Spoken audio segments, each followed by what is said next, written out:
রাজধানীর সূত্রাপুরে ফায়ার সার্ভিসের গেটের সামনে মঙ্গলবার সন্ধ্যায় দাঁড়িয়েছিল মালঞ্চ।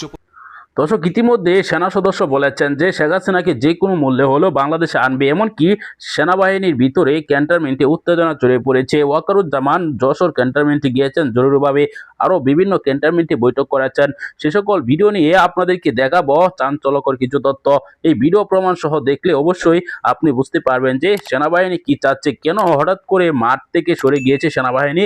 আওয়ামী লীগ 13 নভেম্বর কর্মসূচি পালন করবে তা জানা সত্ত্বেও। দর্শক, অবশ্যই ধৈর্য সহকারে ভিডিওটি শেষ পর্যন্ত দেখবেন। চ্যানেলে নতুন হলে সাবস্ক্রাইব করে রাখবেন পরবর্তী আপডেট পাওয়ার জন্য। ভিডিওতে একটি লাইক দিয়ে পুরো ভিডিওটি শেষ পর্যন্ত দেখতে থাকুন। রাজধানীর সূত্রাপুরে ফায়ার সার্ভিসের গেটের সামনে মঙ্গলবার সন্ধ্যায় দাঁড়িয়েছিল মালঞ্চ পরিবহনের একটি বাস। হঠাৎ যানবাহনটিতে আগুন ধরিয়ে দেয় দুর্বৃত্তরা। মুহূর্তেই বাসটি পুড়ে ছাই হয়ে যায়। বাসটি ফাঁকা থাকায় কোনো হতাহতের ঘটনা ঘটেনি।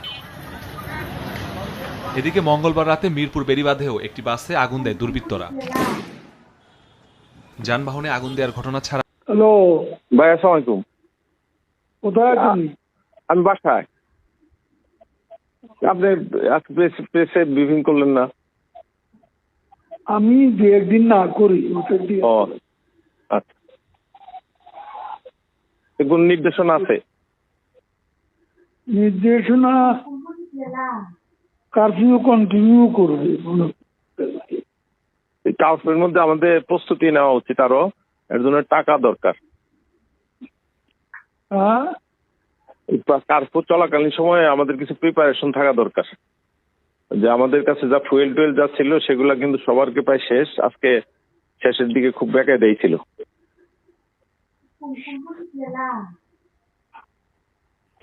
ও আর ওয়ার্ড পর্যায়ে সালমান তো বললেও পাঠাবে। ওয়ার্ড পর্যায়ে প্রত্যেক ওয়ার্ড পর্যায়ে লোক রাখতে হলে টাকা দিতে হবে। আর এমপি রে কেউ কেউ টাকা খরচ করে। ওয়ার্ড পর্যায়ে এমপি যারা আছে, বললো নানক ভাই এলাকায় টাকা খরচ করে, তারপর সে নিখিলও টাকা খরচ করে, কিন্তু এই আরো অনেক এমপি আছে এগুলো তার কাছে খবর নেয় না। না, ও তো উল্টা টাকা চায়। ধানমন্ডির ফেরদৌস, আরাফাত এগুলো এলাকায় টাকা দিব তো দূরের কথা, টাকার টেলিফোনও ধরে না। কে? আরাফাত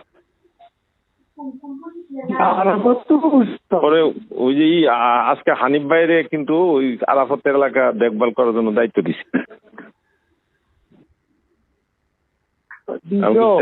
টাকা পয়সা লাগলে আপনি খরচ করেন কইছে। আমি তো টাকা খরচ করার লোক না। কি জানি কই চিন্তা হচ্ছে কর্মীরে চাইলে যে আমি কর্মীদেরও যারা ফোন করছে কইছি যে টাকা পয়সা হানিফ ভাই গেছিল। ও পার্টি অফিসে কখনো 10 টাকা।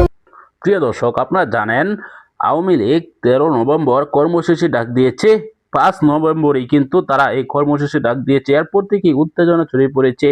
এরপর কিন্তু দেখা যাচ্ছে যে সেনাবাহিনীর সদস্যরা ক্যান্টনমেন্টে ফিরে গিয়েছেন। 50% সেনাবাহিনীকে উঠিয়ে নেওয়া হয়েছে ক্যান্টনমেন্টে।